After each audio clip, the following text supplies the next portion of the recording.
Hello and welcome to my new video.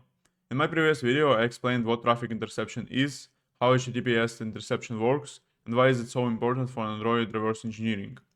If you haven't seen it yet, I highly recommend watching it first. You can see the link on your screen now. In this video we will skip the theory and go straight to the practice. I will show you how to install Burp Suite and use it for Android traffic interception, and then we will go through real examples of interception and response manipulation, just like in previous video, but this time using Burp. Burp Suite is a professional web security testing platform widely used by penetration testers, security researchers, and reverse engineers. At its core, Burp acts as an intercepting proxy, meaning it can sit between the application and server, inspect traffic, and modify requests and responses in real time. Compared to HTTP Toolkit, Burp offers more fine-grained control at HTTP level, powerful manual interception, and advanced features which are very useful during security research. Let's start by installing Burp Suite. I open a browser and search for Burp Suite Community Edition. From the results, I click the official Portsfigure website. On the download page, I click Proceed to download. Here, make sure that you select Burp Suite Community Edition, which is the free version, and choose your operating system. In my case, it's Windows. Once the download is complete, I run the installer and install Burp Suite like any other desktop application. After the installation finishes, we can launch Burp Suite. Since we are using Community Edition, we can only create temporary projects, so I leave the default option selected and click Next. On the next screen, I choose Use Burp Defaults to start the project. Later on, you can also load previously saved configurations here. Burp now initializes the project, which may take few seconds. Once Burp is ready, we need to configure the proxy listener. I go to the proxy tab and then open proxy settings. In the list of proxy listeners, there is already one entry created by default. I select it and click Edit. Here, I change the binning option to specific address and select my local IP address. This is the IP address that Burp Suite will listen on, and it's the same address that Android emulator will use to send traffic through the proxy. If you are not sure what is your IP address, open the terminal and run the ipconfig command. Look at your IPv4 address, that's the one you need. Make sure this exact IP is selected in Burp under the specific address option. Next, I switch to the request handling tab. Here I enable support invisible proxying. This is important for mobile traffic since many Android applications don't send usual HTTP headers. With this option enabled, Burp can still correctly intercept those requests. At this point, the Burp Suite project is fully configured and ready to use. To avoid repeating these steps every time, we can save the configuration. I go to the project settings, save project options, and export the settings as a JSON file. You can name it anything you like. The next time you launch Burp Suite, you can choose Load from configuration file and select this JSON file to instantly apply all saved settings. Let's check it. I close Burp Suite and open it again, choose Temporary Project and select Load from configuration file. I choose our saved JSON file and click Start Burp. Now if we go to the Proxy tab and open the proxy settings, we can see that the settings are the same as the ones we configured before. Now let's configure the Android emulator to send the traffic through the Burp Suite. Normally this is done through the emulator's network settings, but in recent versions of Android Studio, the emulator UI has changed and accessing proxy settings is a bit less convenient. To make things easier, we will switch Android Studio back to the classic emulator settings view, which gives us a quick access to network configuration. In Android Studio, I go to File, Settings, and in the search bar, I type Emulator. Here, I disable the option Open in the Running Devices tool window. This change restores the old-style emulator settings panel. For this to take effect, we need to restart the emulator, so I'll do that now. Once the emulator is running again, I open its settings, go to the Network Proxy section, and we now have the direct access to proxy configuration. To configure a custom proxy, I first disable Use Android Studio HTTP proxy settings. Then I select Manual Proxy Configuration. Here I enter the same IP address and port that we configured earlier in Burp Suite. At this point, the emulator and Burp Suite are using the identical proxy settings, which means all network traffic from the emulator will be routed through the Burp. Now, if I open browser on the emulator and try to access the internet, Burp Suite will start intercepting requests. However, most of these requests will fail, and we will see connection is not private warning. This is expected. It happens because we haven't installed Burp's trusted certificate yet. To fix this, we need to install Burp Suite's CA certificate on the emulator. Back in the Burp Suite, I go to the proxy settings and click Import Export CA certificate. I export the certificate in their format, choose a convenient location, and save it with any name and .crt extension. Next, we need to transfer this certificate to the emulator. I open terminal and use command adb push certificate location destination location to push the certificate to the device. For the simplicity, I'll copy it to the SD card. After that, I open adb shell, navigate to the certificate location, and move the file into the download folder by using command mv certificate name download. This makes it easy to find the certificate during the installation. I run ls download to confirm that the certificate is there. Now on the emulator, I open settings and then go to the security and privacy, more security and privacy, encryption and credentials, install a certificate, CA certificate, Android shows warning. That is normal. I tap install anyway, and then I go to the downloads folder where we have put our certificate and choose it. Once the certificate is installed, we have done the setup. If I go back to the browser on the emulator, clear the old requests in Burp Suite and load web page again, we can now see that all HTTPS requests are fully intercepted and decrypted. We can inspect request headers, bodies, and responses. Everything is visible and ready for analysis. Now let's proceed to the practical side. Before we jump into examples, I want to clarify one thing. In this video, I'm going to use the same applications and examples that I've used in my previous HTTP Toolkit video, and this is intentional. By keeping the applications and logic similar, you are able to compare how the same traffic looks in Burp Suite and HTTP Toolkit. That way, the only variable changes is the tool itself. This makes it easier for you to understand the strengths, workflow, and trade-offs of each tool. We will start with the same base URL, http://bin.org. This is a well-known service that automatically reflects request data, which makes it perfect for demos like this. The application includes multiple actions, simple get and post requests, a failing request, a long-running request, and the ability to cancel that long-running request. After these simple examples, we will move to more advanced ones, where we will modify the request response to influence the application's behavior. So let's launch the application and see how it looks in Burp Suite. I click the first button to send the GET request. Immediately the request appears in Burp Suite under Proxy and HTTP History tab. When I select it, I can inspect all the details: the request URL, HTTP method, headers, and the server response. If we open the app's source code side by side, we can clearly see that the endpoint and domain exactly match what the app is sending. We can also see the custom header we added, Android X-Ray test GET request. The response status is 200, which means that the request was successful. Most importantly, we can fully inspect the response body generated by http://bin.org,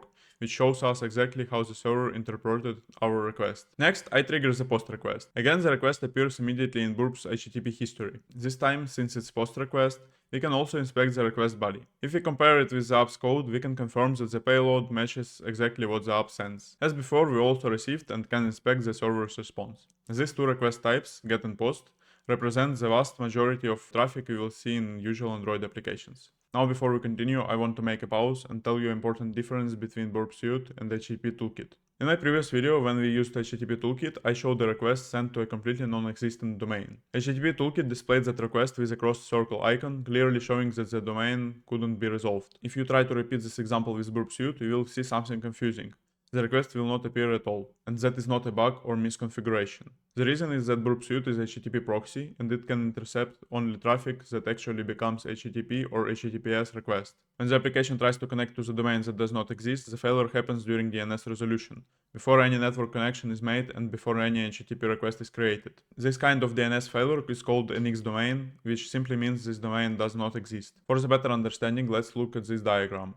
At the very top, we have the Android application. When the application wants to talk to the server, it doesn't immediately send an HTTP request. First, the request goes to the DNS resolution layer. That is where the system asks two basic questions. Does this domain exist? And if it does, where should the traffic be sent? If DNS responds with NXDOMAIN, the process stops right there. No IP address is returned, no connection attempt is made, and the request never moves further down the stack. HTTP Toolkit can still show these failed requests, because it operates at a lower level and can see DNS lookups and DNS failures. If DNS resolution succeeds, the request moves down to the TCP and TLS layers, where the device tries to open network connection and, in the case of HTTPS, perform a TLS handshake. Only after DNS and TCP TLS succeed, an actual HTTP or HTTPS request appears. This is the layer where HTTP proxies live. Burp Suite operates strictly at this HTTP layer.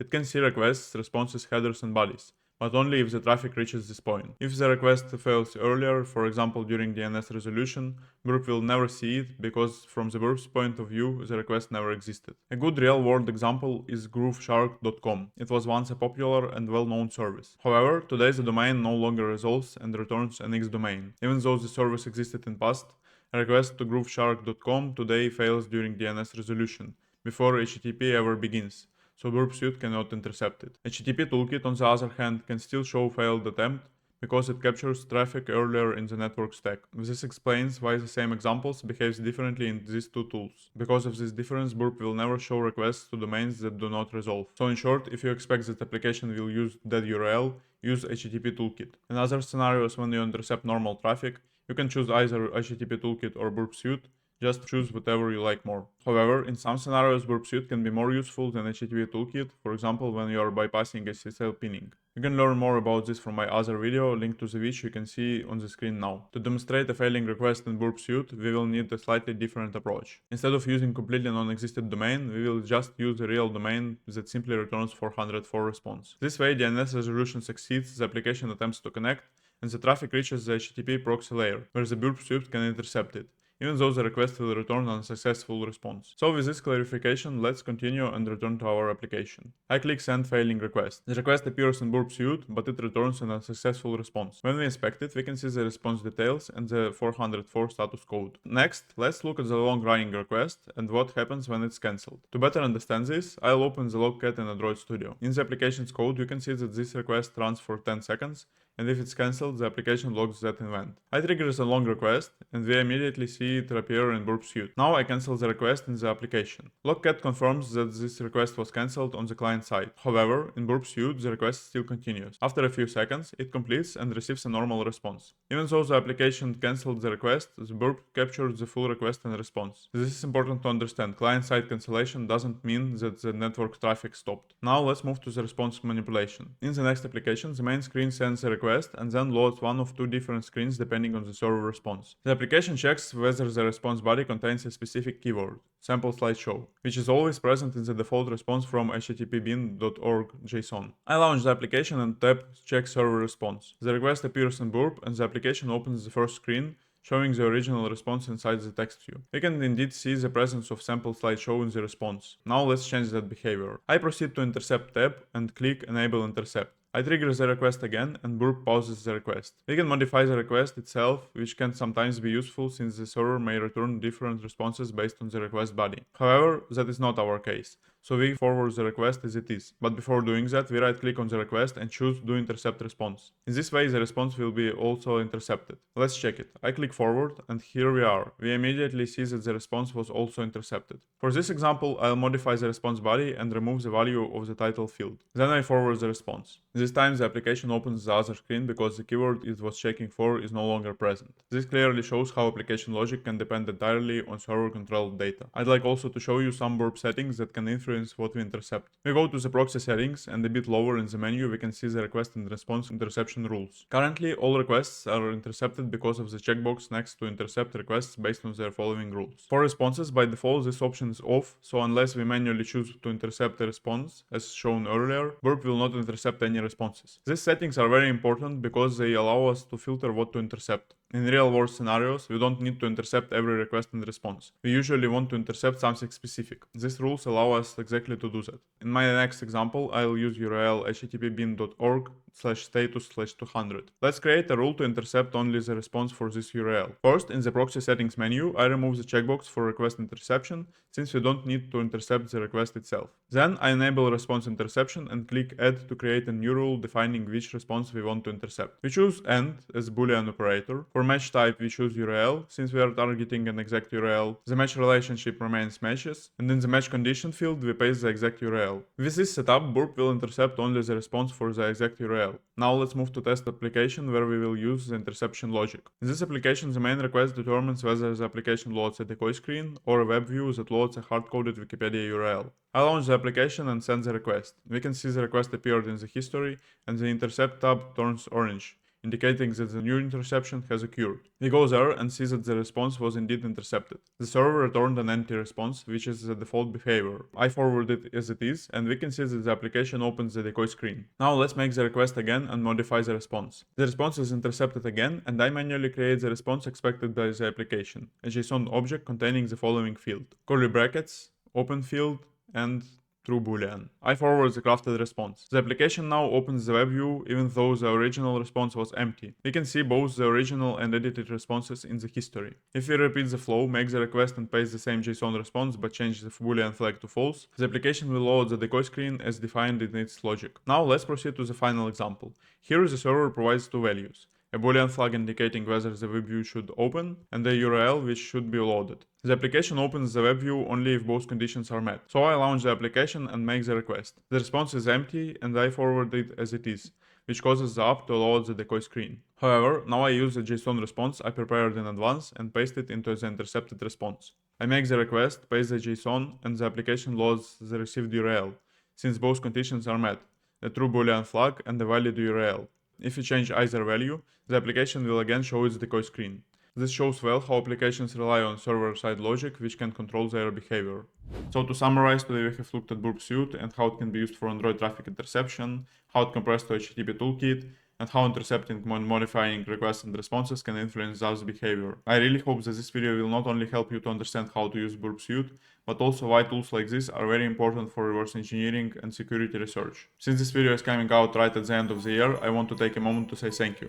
Thank you to everybody who watched my videos, left likes, comments and feedback. Your support really matters a lot to me and motivates me to keep creating content like this. I wish you all a very Merry Christmas and a happy, healthy New Year.